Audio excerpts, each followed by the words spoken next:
Hi friends, welcome to Milmala world. இப்போ நம்ம சிதம்பரம் கிளம்பிகிட்ருக்கோம். அங்கே யார் இருக்கான்னா எங்கள் அத்தை மாமா இருக்காங்க, அதாவது என் ஹஸ்பண்டோட அம்மா அப்பா. சரி, ஓட்டிங் பண்ணிவிட்டு ஒரு 2 days போய் இருந்துட்டு வரலாம் அப்படின்னு சொல்லி கிளம்பிகிட்ருக்கோம். தம்பி உடையில் வந்து ட்ரெஸ்ஸை நான் உள்ளே எடுத்து வைக்க, அவன் வெளியே எடுத்து வைக்க எல்லாம் பண்ணி விளாண்டுட்டே இருந்தான். சரி, டைமும் ஆக ஆரம்பிச்சிருச்சு. அவங்க அப்பா ஆஃபீஸ்லேருந்து இப்போ வந்துடுவாங்க கொஞ்ச நேரத்தில். அதாவது என் ஹஸ்பண்ட் இப்போ கொஞ்ச நேரத்தில் ஆஃபீஸ்லேருந்து வந்துடுவாங்க. வந்தோடனே நம்ம கிளம்பலாம். ஓகே, நம்ம கேப் ஏறிட்டு மீட் பண்ணலாம்.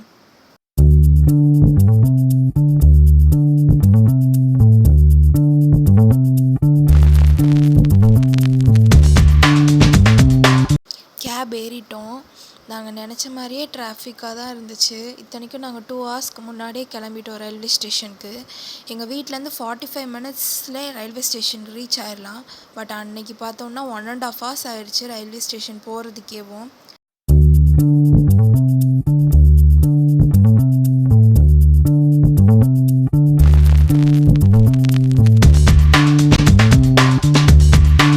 போய் ரயில்வே ஸ்டேஷனை பார்த்தா நீங்களே அதை கொஞ்சம் பாருங்களேன்.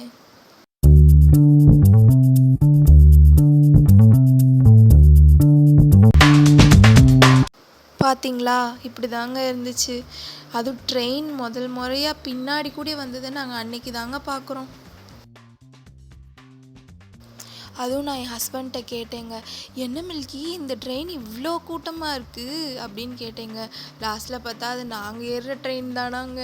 நல்ல வேளை நாங்கள் ஏசி கோச் போட்டிருந்தனால எங்கள் கேபின் மட்டும் கொஞ்சம் ஃப்ரீயாக இருந்துச்சு. சரி, இப்போ வாங்க ஃபஸ்ட் கிளாஸ் ஏசி கோச் எப்படி இருக்குன்றதை பார்க்கலாம். இது வந்து தனித்தனியாக கேபின் மாதிரி கொடுத்துருக்காங்க. மொத்தமே அந்த கோச்சில் ஒரு 4-5 கேபின் தான் இருந்துச்சு. அதில் நமக்கு வந்து டி நம்பர், தம்பி வந்து பார்க்குறான் பாருங்கள், அதுதான். இதுதான் என் பையனும் என் ஹஸ்பண்டும்.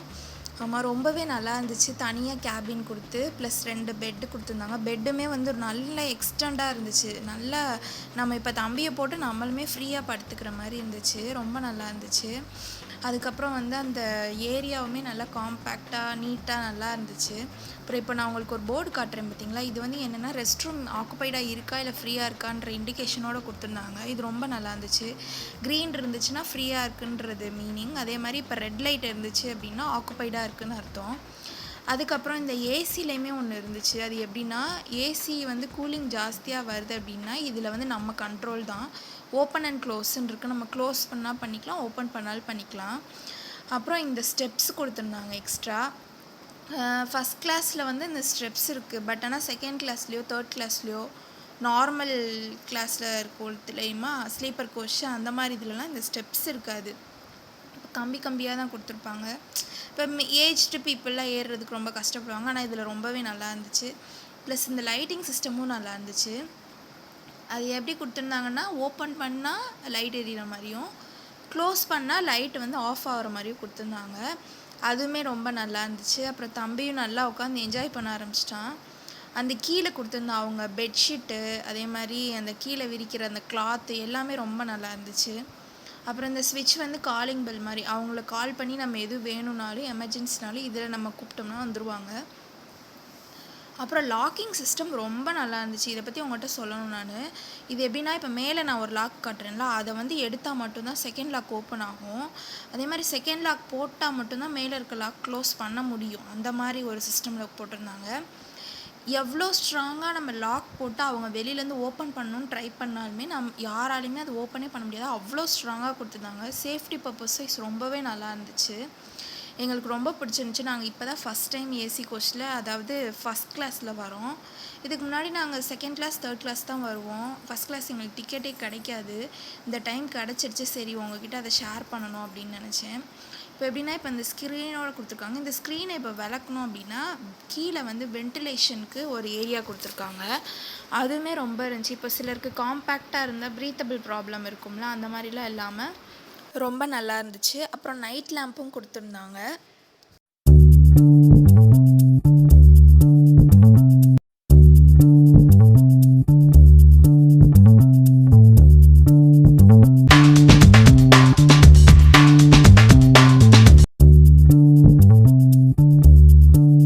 அப்புறம் டைம் ஒரு 3:30 இருக்கும். அந்த டைமில் அத்தை மாமா எல்லோரும் வந்துட்டாங்க.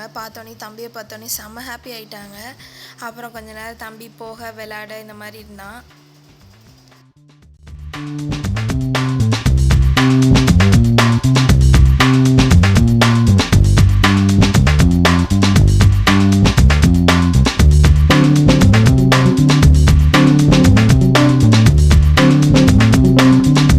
அப்புறம் அன்றைக்கி ஈவினிங் வந்து நாங்கள் ஒரு ரொம்ப ஃபேவரட்டான பிளேஸ் எனக்கும் என் ஹஸ்பண்ட்க்கும். அது மேபி நீங்கள் கண்டுபிடிங்க, நாங்கள் போகிற வழியிலே உங்களுக்கு தெரியுதா அப்படின்றத பார்க்கலாம். கண்டுபிடிச்சிட்டிங்களா? சிதம்பரம் பீப்புள் யாராச்சும் இந்த வீடியோ பார்த்தீங்கன்னா மேபி உங்களுக்கு தெரியறதுக்கு சான்ஸ் இருக்கும்னு நினைக்கிறேன். கண்டுபிடிங்க. Countdown start. 1 2 3 4 5 6 7 8 9 10.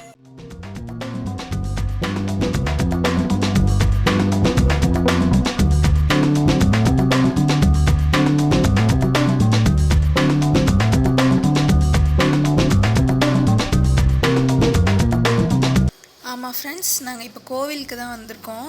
இது வந்து ஒரு முருகன் டெம்பிள். பட் ஆனால் இதில் வந்து பாம்பன் சுவாமின்னு ஒரு சித்தர் மூலியமாக தான் இது ஸ்டார்ட் ஆனது. இன்கேஸ் உங்களுக்கு வந்து இந்த கதை வேணும் அப்படின்னு நீங்கள் நினச்சிங்க, இன்ட்ரெஸ்டிங்காக இருக்கும், ஆனால் வேணும்னு நினச்சிங்க அப்படின்னா என்கிட்ட கமெண்ட்டில் சொல்லுங்கள். கண்டிப்பாக உங்களுக்கு நான் அந்த கதையை வந்து ரிவீல் பண்ணுறேன். ஓகே, நாங்கள் சாமிலாம் கும்பிட்டோம் நல்லபடியாக.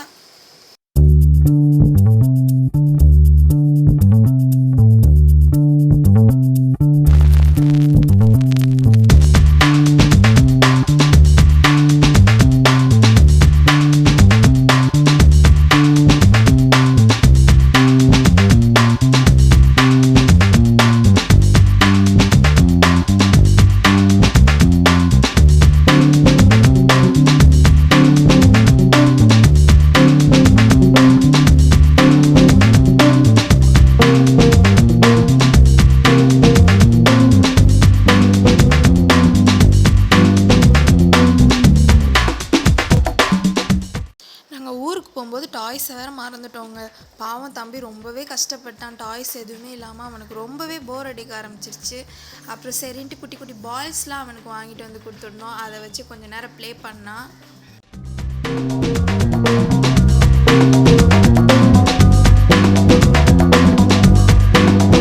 அன்றைக்கி ஈவினிங் வெளியில் போயிருந்தோம். வெளியில் போய் சும்மா ஏதாவது ஸ்நாக்ஸ் மாதிரி சாப்பிட்டுட்டு தம்பியை வண்டியில் கூட்டிகிட்டு போயிட்டு வரலாம் அப்படின்னு சொல்லி போயிருந்தோம். அங்கே போய் பொட்டேட்டோ வெஜ்ஜஸும் அப்புறம் சில்லி கோபி நூடுல்ஸும் ஆர்டர் பண்ணி சாப்பிட்டோம். சாப்பிட்டுட்டு நல்லா இருந்துச்சு, ரொம்பவே எங்களுக்கு பிடிச்சிருந்துச்சு. சாப்பிட்டு வர வழியில் அத்தைக்கு வந்து கார்ன் பிடிக்கும், அதனால் ஸ்வீட் கார்ன் வாங்கிட்டு அப்படியே நேராக வீட்டுக்கு வந்துட்டோம். அன்றைக்கி டே இப்படி தான் போச்சு எங்களுக்கு.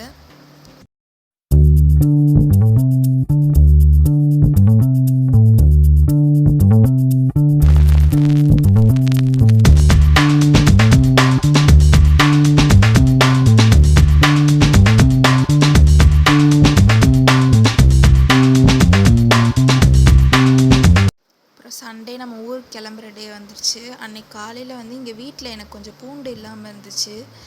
மலைப்பூண்டு வந்து சிதம்பரத்தில் நல்லாயிருக்கும், அத்தை வாங்கியிருந்தாங்க வீட்டுக்கு. சரி போய் நம்ம கொஞ்சம் வாங்கிட்டு போகலாம் அப்படின்னு சொல்லிட்டு பூண்டு கொஞ்சம் வாங்கிட்டு அப்புறம் வீட்டுக்கு போய் தேவையான திங்ஸ் எல்லாத்தையும் பேக் பண்ணி எடுத்து வச்சுட்டு நாங்கள் பஸ் ஸ்டாப்புக்கு போயிட்டோம்.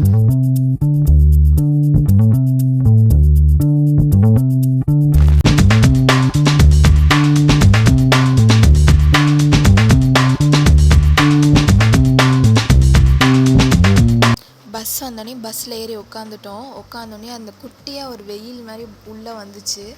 அதை தம்பி எடுக்க ட்ரை பண்ணி அதில் விளாண்டுட்டே இருந்தான். அப்புறம் அப்படியே கொஞ்சம் நேரம் போச்சு. பஸ் கொஞ்சம் நேரத்தில் அப்படியே மூவ் ஆரம்பிச்சிருச்சு. சரி ஓகே அப்படின்னு சொல்லிட்டு தம்பிக்கு ஏதாச்சும் சாப்பாடு கொடுத்துட்டு அப்படியே கொஞ்சம் நேரத்தில் நாங்கள் தூங்க வச்சிட்டேன்.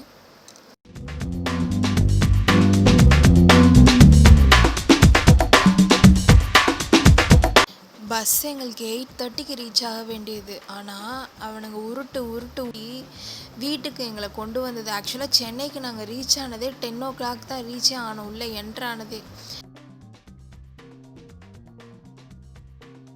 அப்புறம் எப்படியோ ஒரு வழியாக அப்பா சாமி இறக்கி விடுங்கடா போதும்டான்னு சொல்லி 11:30க்கு வீட்டுக்குள்ளே என்ட்ரு ஆகிட்டோங்க.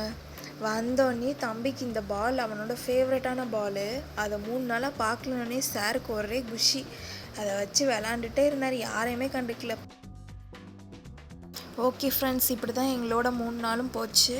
எங்களோட சேனல் பிடிச்சிருந்தா சேனலை சப்ஸ்கிரைப் பண்ணி லைக் பண்ணிடுங்க. Okay thank you bye.